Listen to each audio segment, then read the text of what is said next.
Thanks for tuning in again to Fired Up. I'm your host for the show, Bob Irwin, coming to you from the gun store in Las Vegas, Nevada. This program is all about guns, politics, and self-defense.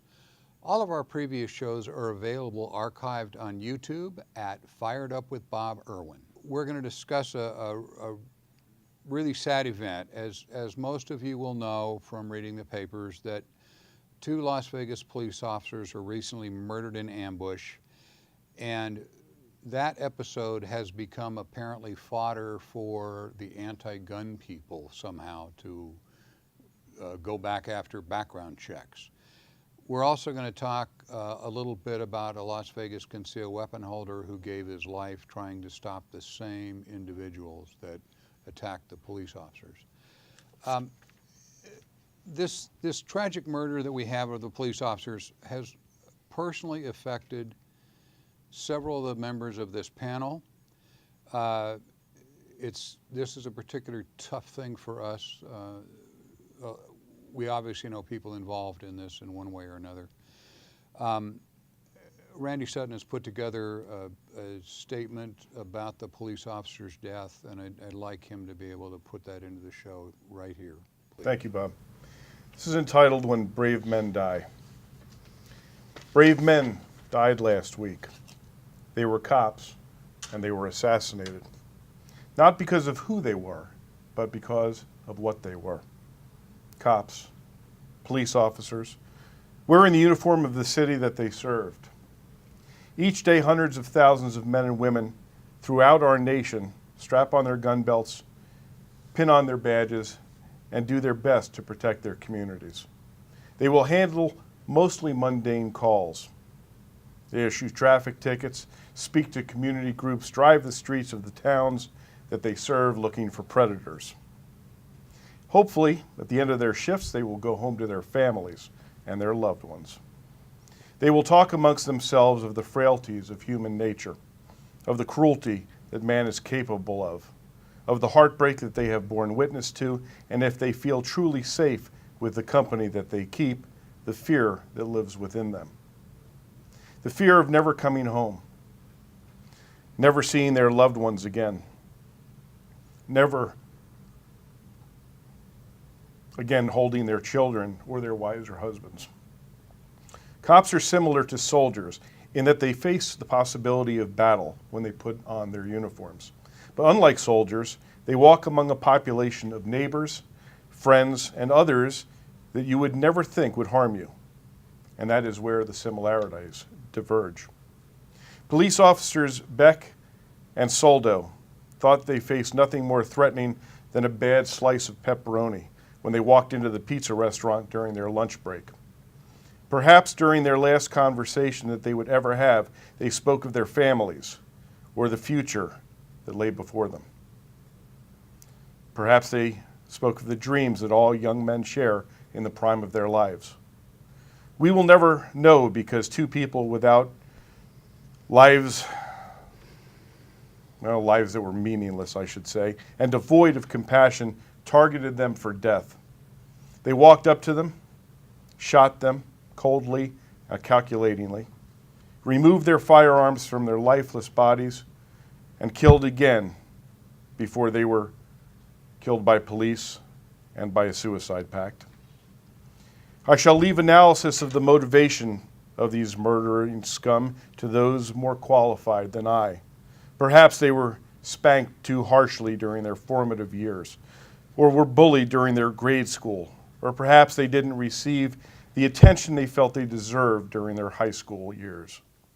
The reality is this: there is no excuse for inflicting pain and misery on others, no matter how life has trampled you, in your own opinion. I believe that there is a special place in hell awaiting these two idiots, and a special place in heaven for the officers whose lives were lost.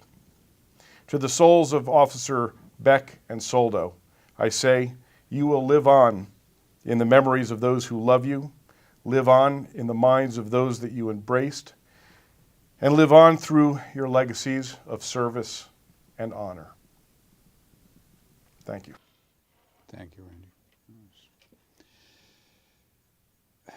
Our famous Senator Harry Reid after this tragedy, went on to say that it's a deep tragedy and he feels so sorry for those who died. And then we need to put legislation in place to help prevent these deranged individuals, these weird, evil people from carrying out these acts of violence. The twist from the left that all that matters is background checks. As if a background check was going to change anything in this situation. This individual was a felon. He was obviously unwound and mad and violent. He was going to do whatever it took to obtain these firearms. He wouldn't have passed a background check if he tried to get one, and so he went around the process, and there's no way to stop that from happening. His wife didn't have any criminal history, so there's nothing that would have stopped her from legally purchasing a firearm and passing all the federal and state checks. I mean, would a 3-day wait on a handgun have changed? I mean, it wouldn't have changed their motives. It wouldn't have changed their intentions. Yeah. It couldn't have stopped them. Not only that, the male murderer also had a couple of minor traffic warrants out for him, and despite several police contacts, he acted normal enough during the interviews to be not considered a threat. What we're trying to say here is the background check thing would have had nothing to do with these deaths. It's simply Senator Reid's grandstanding over somebody's dead body.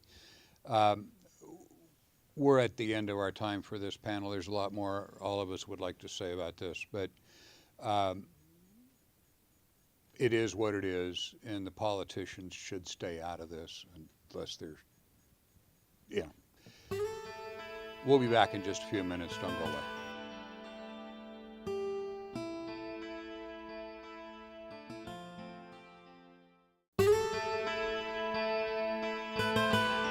And we are back here on Fired Up. There's one other thing we wanted to mention on the last segment. Randy, please. Well, the Injured Police Officers Fund is the fund that is collecting donations for the families of Officers Beck and Soldo. The Injured Police Officers Fund is the only legitimate charitable organization that you should make donations to.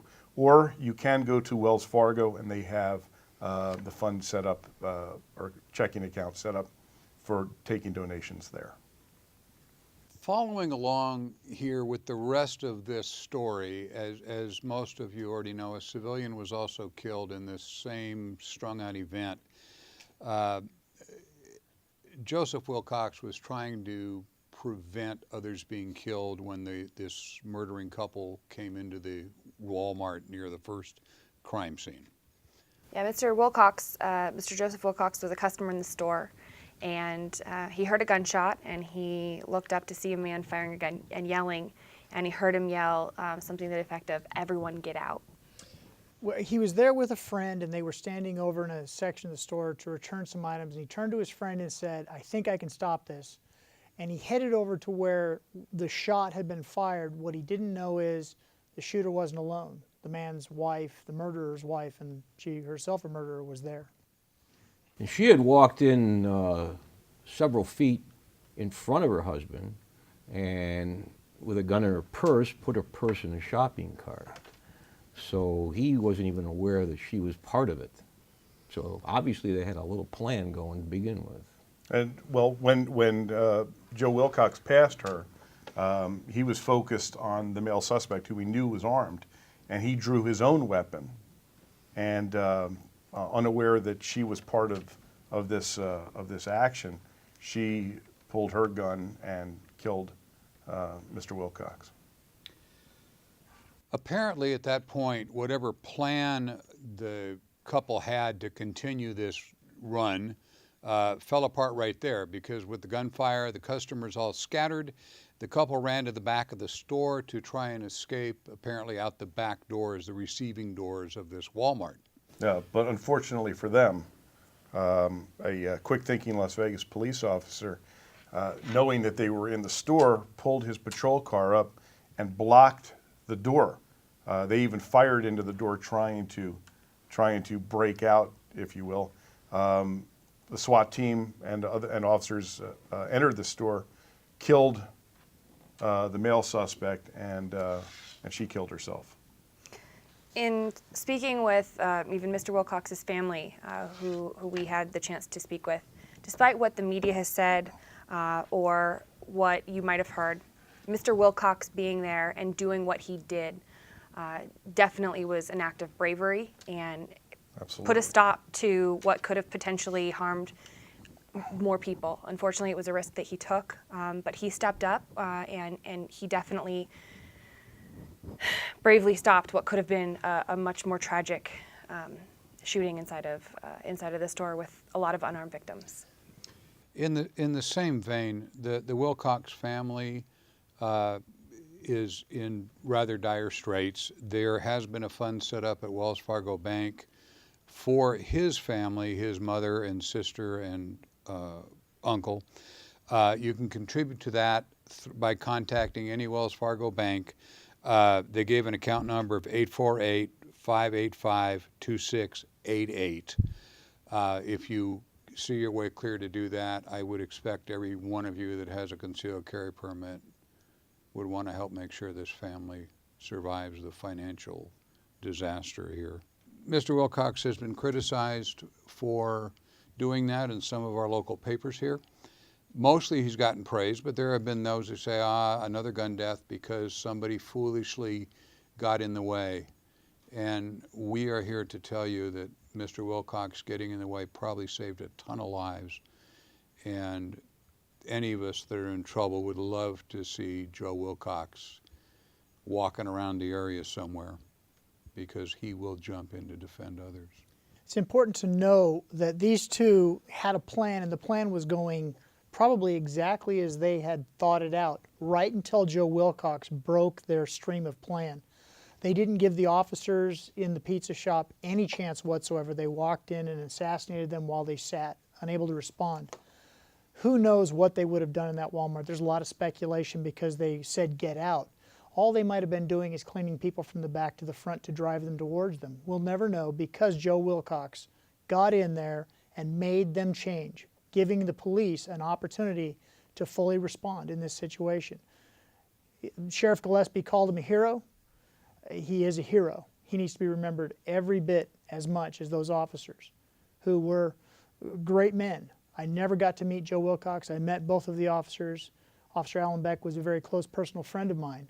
And I know that he would want to thank Mr. Wilcox's family for being willing to step forward and take that mantle. He was a hero. No ifs, ands, or buts. When we teach concealed weapons, we teach the classes at the gun store. We always tell people, if opportunity presents, run away, hide, call the police, don't engage. But when men see these events happening and they choose to engage and risk their own lives to save others, there's no higher calling than that. We all are in Joe Wilcox's debt.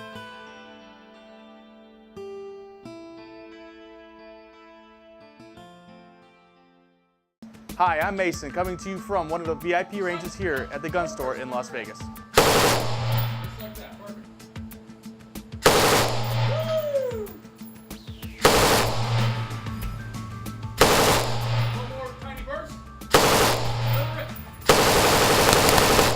And you're watching Fired Up with Bob Irwin.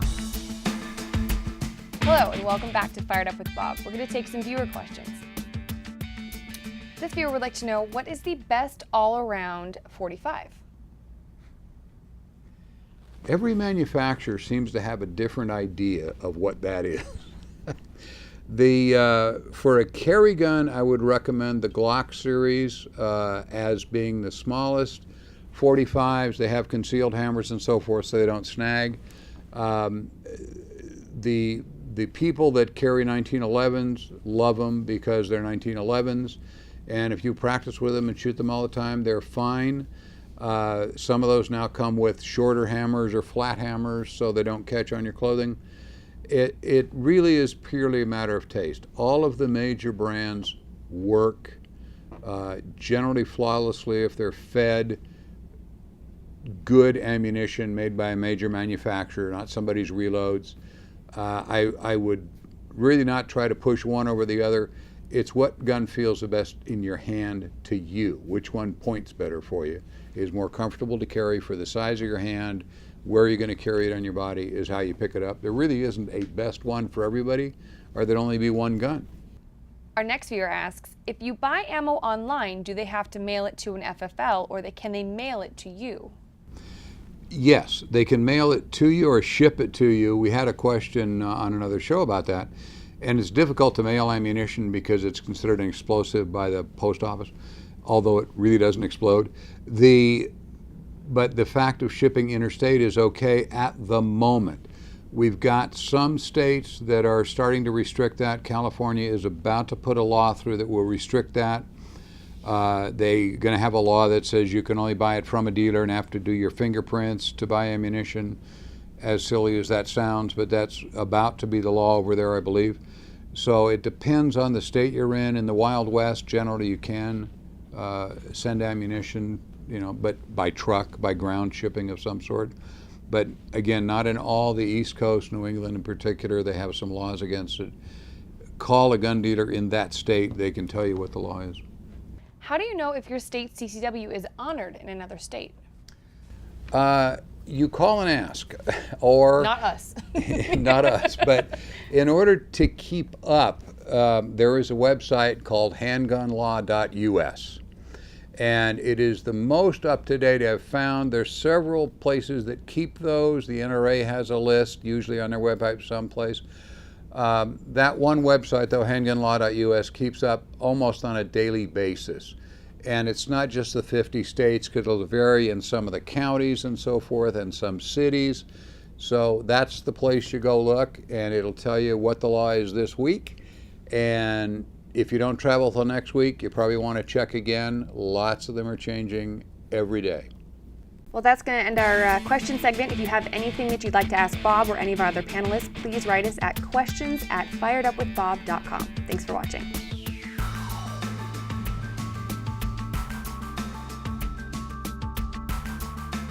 Did you miss the show this week? Don't worry. Check us out on our YouTube channel, Fired Up with Bob Irwin.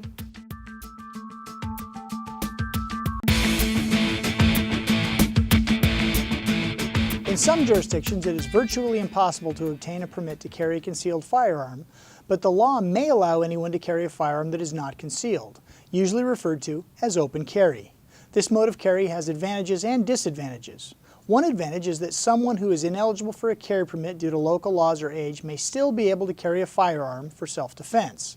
For example, in Nevada, it is legal for a person 18 years old or older to possess handguns. However, they cannot be issued a permit to carry concealed until they are at least 21 years old. For these people, open carry would be their only legal means of possessing a firearm for personal defense. The greatest concern with open carry is that anyone with a little observation can see the firearm. This might lead to unwanted attention or even an attempt by someone to take the firearm away. No matter how improbable you might consider these issues when carrying a firearm in the open, they need to be addressed. Another issue is the impact that firearms might have on others.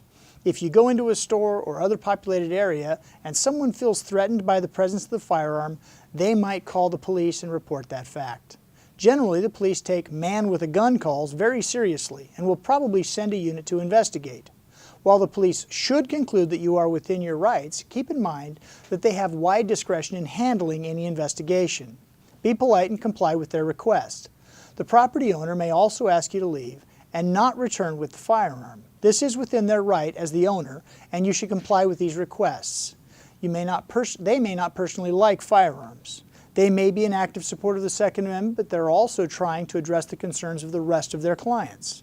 Use common sense when exercising your right to carry a firearm and ensure that right remains protected.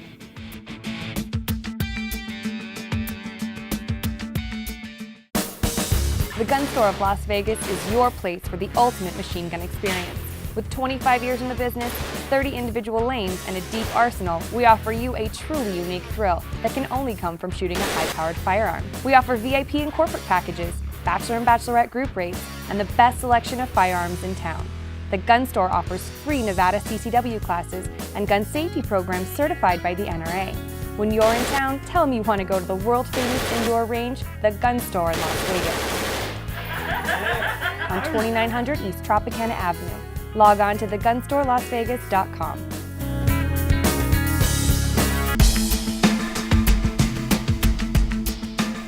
Hi, I'm Greg, and welcome to the Gun Store in Las Vegas. Here at the Gun Store, we're here to help you, where we have a huge selection of firearms. When you're in Las Vegas, stop by and see us. Guns, politics, and self-defense. That's Fired Up with Bob Irwin. Hi, I'm Tony D with the Gun Store here in Las Vegas. Thanks for watching Fired Up with Bob. Tonight we're going to be talking about a very special little gun. It's the Czechoslovakian-made Scorpion. The official designation is the VZ-61. This was one of the first what they call personal defense weapons ever developed. It's a small, compact submachine gun. They call it a submachine pistol, and it opens up with a folding stock, and it could be fired with the stock or just as a pistol. It was adopted for the Czechoslovakian Special Forces, and it went into their military, their army guys. Also, it was used by their security forces, and it was also used by a lot of people who couldn't carry a rifle conveniently. A lot of artillerymen, a lot of officers, a lot of clerks. It's a very, very compact little gun, and it shoots very, very quickly. It fires from a closed bolt. In other words, the round is chambered like a standard gun, and it is hammer fired. However, there is a rate reducer built into the pistol grip inside. With a gun being this small, the rate of fire in full automatic would be tremendous. It would be over 1,000 rounds a minute. They built this rate reducer in here to slow it down. Right? So this gun will fire still pretty quickly, about 850 rounds a minute, but it is much more controllable with the rate reducer in it. The controls on this side here are single shot, safety, and 20-shot automatic, full auto. Magazine release is here, and as I said, there's the cocking levers there.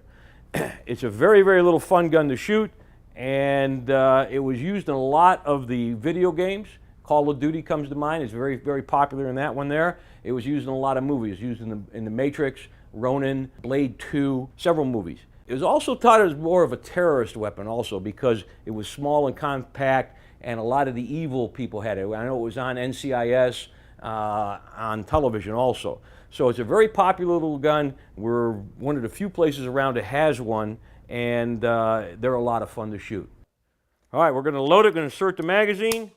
All right, chamber around, and we're ready to go.